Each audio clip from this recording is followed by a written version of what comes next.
The United States produces more plastic waste than any other country in the world, hundreds of tons per person.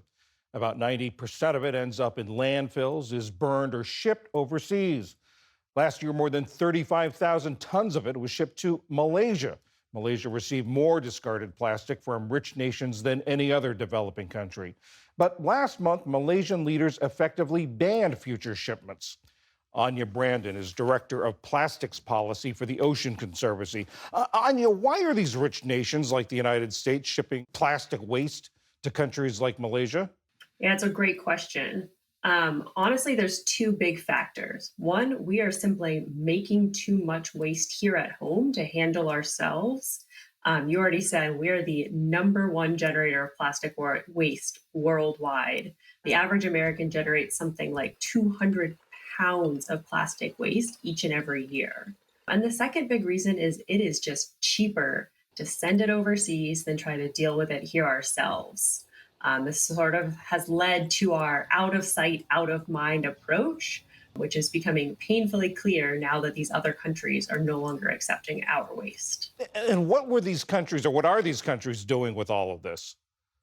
Well, they try to recover and recycle what they can, but we know the sheer volume of what we are sending there and what other countries are sending there can make that all but impossible, which means that a lot of this waste ends up landfilled, illegally dumped, burned, or unfortunately ending up getting out into the environment and ultimately into our ocean.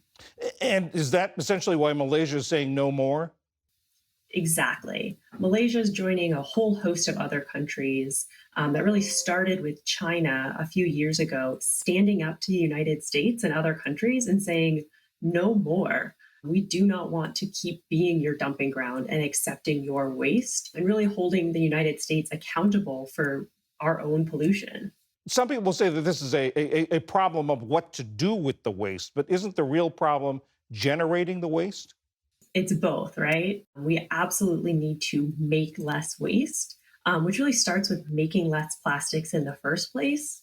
And the second is what we do with it. There's this saying that all waste is local, which really means how you manage your waste should be local. That's how we get to those closed circular systems where things don't end up out in our environment. And really, it's our local governments and our state governments right now that are quite literally left holding the bags of trash and recycling that we can no longer send overseas. So it's those local and state governments that are really stepping up to take this issue head on, whether that's by passing policies to require less plastics or to hold plastic producers accountable for helping fund this new recycling and waste management program that we need. Obviously, at the Ocean Conservancy, you spent a lot of time looking at the effect of this on plastic waste in the oceans. Tell us how big that problem is and how much the United States contributes to it.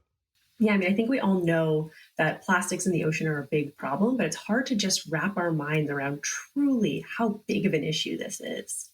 Each and every year, 11 million metric tons of plastics enter our ocean from land based sources alone.